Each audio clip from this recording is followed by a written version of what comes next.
could you? After everything I did for you, after all the ways I gave myself to you, how could you choose her over me? Pastor Johnson was a man every woman in the village dreamed of. Tall, dark, handsome, and charismatic, he was everything that made a woman's heart race. He wasn't just a man of God, he was a force. At just 32, he had already built a modest but thriving church in the heart of the village.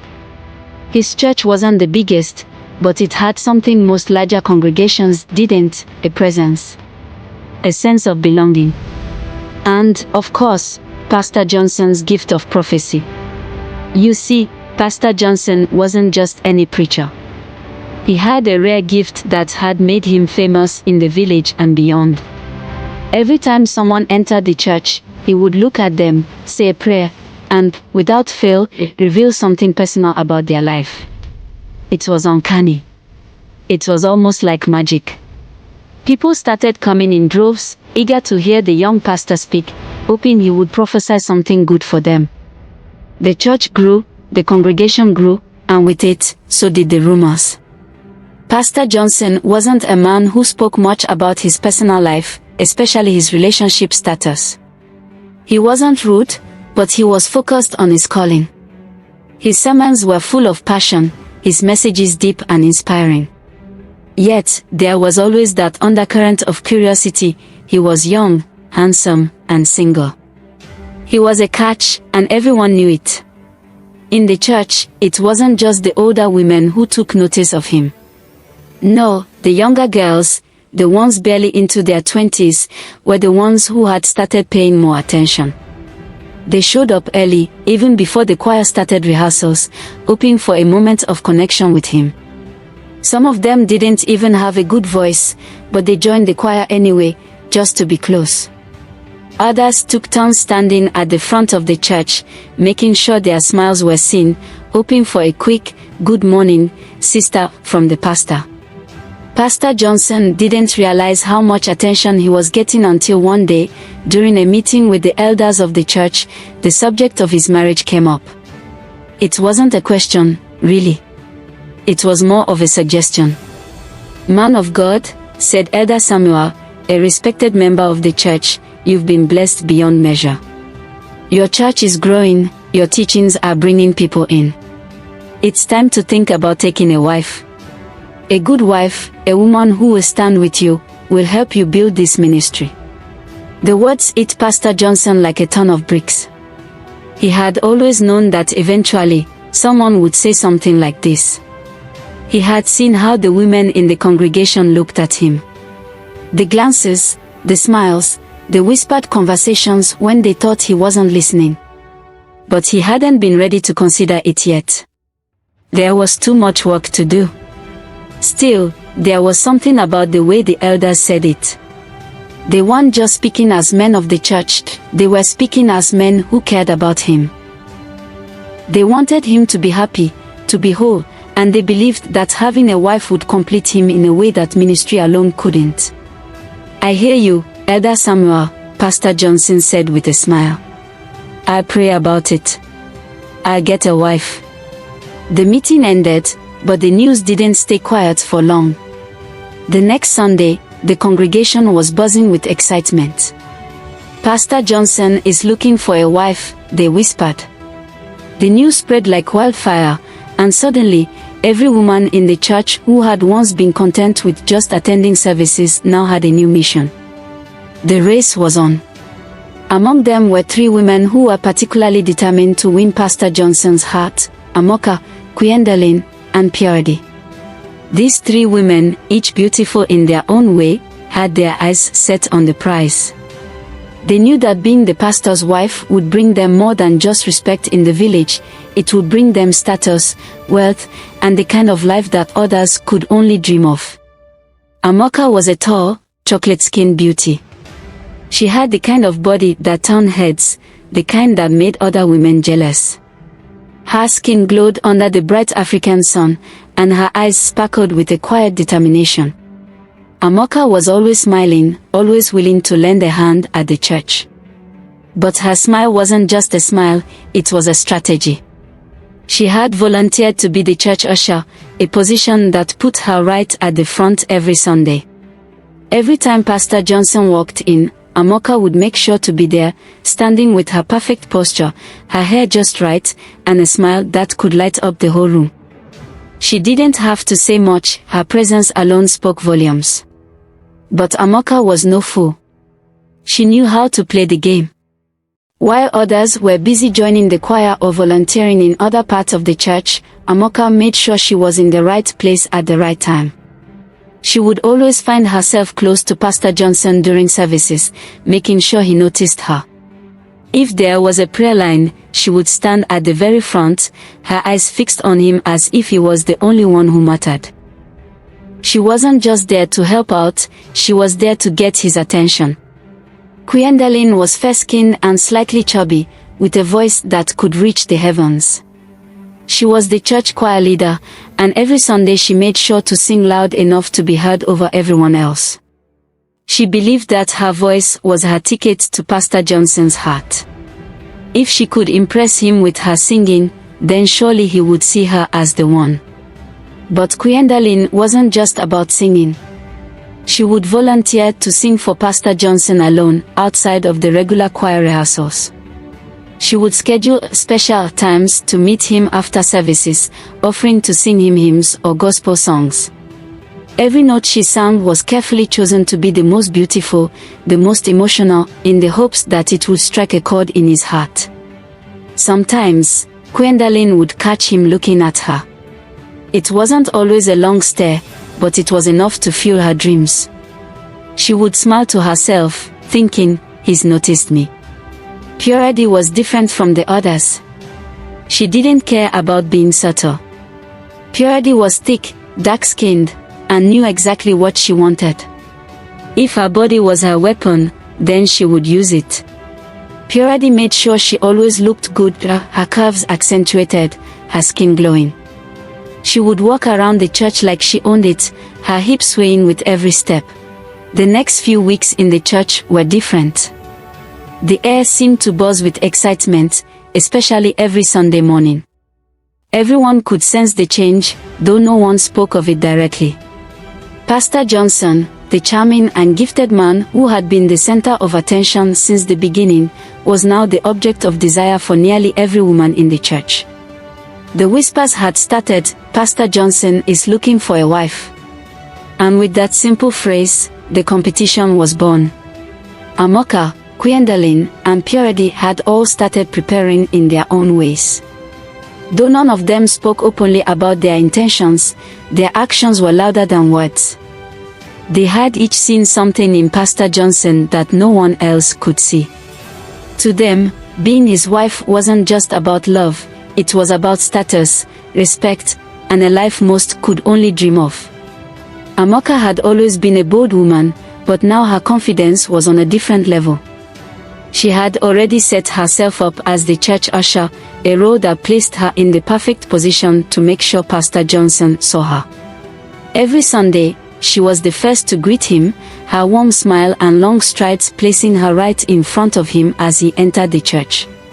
She was always ready with a helping hand, whether it was handing him a glass of water, making sure the church program was in order, or arranging his seat just the way he liked it.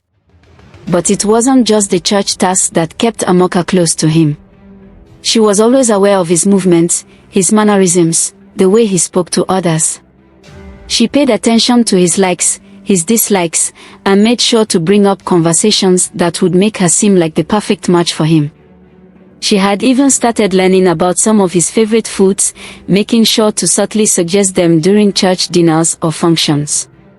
One Sunday, during a church meeting with the elders, Amoka had cleverly offered to host a dinner at her house for Pastor Johnson. She had gone to great lengths to make sure the food was just right, and that everything in the house reflected how perfectly suited she was to be the pastor's wife. "You know, Pastor," she had said with a sweet smile as he took a seat at her dinner table, "I know how hard you work for this congregation. I wanted to make sure you had a chance to relax, eat, and enjoy some peace." Pastor Johnson had smiled, appreciating the gesture, but little did he know, Amoka had put more effort into that dinner than she had into any other event. She was hoping he would notice how perfectly everything had been arranged, the flowers, the food, even the music playing softly in the background. After the meal, Amoka had stood to clear the plates. As she walked behind him, she made sure to brush against him lightly. "Pastor," she whispered, "I would do anything to make your life easier." The words were innocent, but the meaning behind them was clear. Pastor Johnson had quickly excused himself, feeling a little uncomfortable by the boldness of her approach. But he wasn't rude, and he made sure to thank her for the beautiful evening. Little did Amoka know, her calculated charm hadn't gone unnoticed. Then there was Gwendolyn. Unlike Amoka, Gwendolyn didn't rely on subtlety. She believed in the power of her voice, the power to touch hearts and stir souls. Every Sunday, her deep, rich voice could be heard echoing through the church, rising above the others in the choir. She knew that if there was one thing that could win Pastor Johnson's heart, it was her singing. But Gwendolyn wasn't just about singing for the church. She made sure to find ways to sing just for Pastor Johnson. After every service, she would approach him with a shy smile, asking if she could sing a song for him alone. "Pastor," she would say, "I've been practicing a special song for you. Would you like to hear it?" Pastor Johnson, though a little surprised at her insistence, would nod politely, unsure of how to turn down such a request. It was always the same routine. Gwendolyn would sing one of her favorite gospel songs, pouring all her heart into it, hoping that Pastor Johnson would hear the emotions in her voice and see the sincerity of her heart. Her songs weren't just about worship, they were her way of expressing her feelings. Each note she sang was her way of telling him, "I'm here. I'm available. I'm the one for you." But Pastor Johnson, as kind as he was, started to feel a bit overwhelmed. He appreciated the effort, of course, but he was beginning to notice the way Gwendolyn would stare at him, her eyes following his every move. She had been practicing all week, it seemed, just for him. One day, Gwendolyn had asked Pastor Johnson for a private meeting after church. "Pastor, I've been thinking a lot about my role in the church," she said, sitting down next to him on the church veranda. "I want to serve you in the best way possible. If there's anything you need, I'll be here." Then there was Purity, the one who was the most daring and the most dangerous. While Amoka and Gwendolyn played their parts carefully, Purity had no intention of waiting around. She believed she could have Pastor Johnson right now. After all, didn't she have everything that a man could want? Her beauty was undeniable, and her curves were something most men could only dream of. She was confident, bold, and unafraid of making a scene. It was one afternoon, after a particularly intense church service, that Purity found her opportunity. She had been playing the long game, waiting for a moment when she could be alone with Pastor Johnson. She had learned when he would be free, when he would be on the church veranda or in his office, and she made sure to be there. One day, as Pastor Johnson sat outside the church, preparing his sermon for the week, Purity walked up to him, her hips swaying with every step. She sat down beside him, close enough for him to feel her presence. "Pastor Johnson," she said in a low voice, "I've been thinking. I really need some personal counseling. I'm going through some things, and I just need to talk to you." Pastor Johnson looked up at her, sensing the urgency in her tone. "Of course, Purity," he replied, though something about her presence made him uneasy. "Let's set a time for us to talk." They arranged a private meeting for later in the week, and Purity knew exactly how she was going to handle it. When the day came, she arrived early, dressed in a way that made Pastor Johnson's heart race. The tight dress she wore accentuated her curves, and she made sure to sit as close as possible, her body almost touching his. As they began their conversation, Purity leaned in closer, speaking softly, touching his arm, her fingers brushing against his skin. It was all part of her plan. At one point, as she leaned in even closer, she unbuttoned her blouse, letting the fabric fall open just enough to cause a reaction. Pastor Johnson felt his heart skip a beat, but he quickly regained composure. "Purity, please," he said firmly, "button up your shirt." Her response was bold, leaning in even closer, her hand trailing dangerously near his lap. "Pastor, I just want you to know how much I care about you," she whispered seductively. In that moment, Pastor Johnson's patience ran out. "Purity, that's enough," he said sternly, standing up and moving away from her. "This is inappropriate." He walked her to the door, making sure she left immediately. "This is not the way to win my heart," he said, his voice cold. Purity left the church that day, humiliated but not defeated. She was angry, her pride wounded, but deep inside, she vowed to keep trying. Amoka's strategy was clear: to be indispensable. She had long ago realized that to win Pastor Johnson's heart, she would need to become someone he could not do without. The role of church usher, which seemed innocent enough at first, was now a tool for Amoka's manipulation. She was there first thing on Sundays, setting up the chairs, arranging the program for the day, and greeting every member with a smile so warm, you'd think she was the one running the church. Amoka was keenly aware of the power of proximity.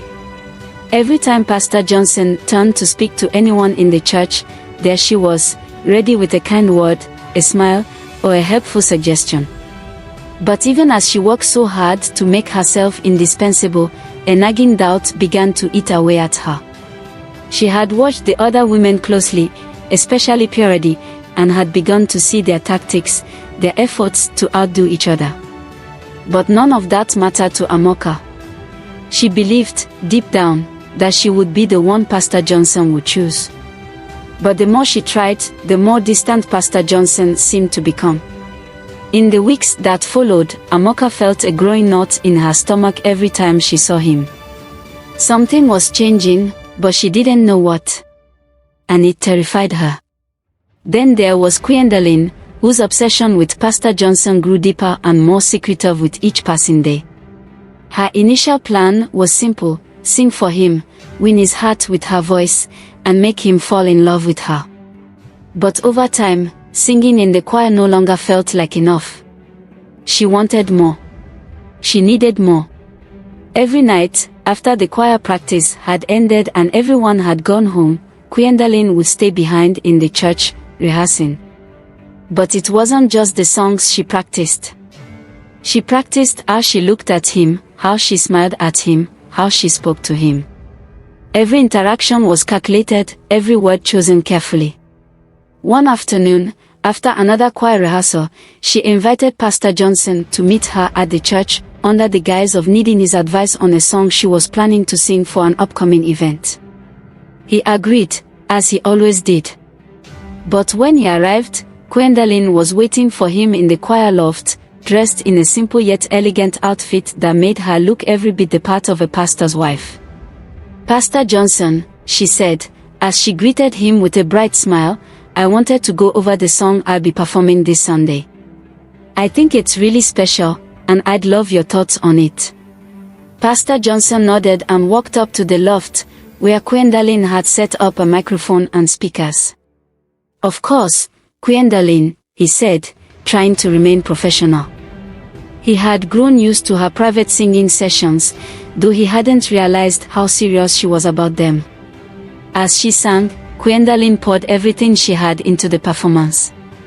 Her voice was powerful, haunting, and full of emotion that wasn't necessarily just about the song, but about her feelings for Pastor Johnson. She watched him as she sang, her eyes locked on his, hoping he would see through her performance and recognize her true intentions. When the song ended, Gwendolyn took a few steps closer to him, her breath quickening as she took a deep, almost desperate breath. "Pastor Johnson," she said softly, "I want to be more than just your choir leader. I want to be your partner, your support. I believe I could help you with so much more than the church. I want to build something with you." Pastor Johnson stared at her, taken aback. He could see the sincerity in her eyes, but there was something in the way she said it that made him uneasy. He had always known Gwendolyn to be passionate, but this was different. This wasn't just about music or the church. This was about something else. Gwendolyn, I appreciate your dedication to the church, he said carefully, trying to avoid a direct confrontation. But I think you need to focus on the right things, like your role in the choir and your work here. You don't need to rush into anything beyond that. Gwendolyn's face fell, but she quickly masked it with a smile. Of course, Pastor. I understand. But inside, her heart broke. She had been so sure of her ability to win his heart with her voice.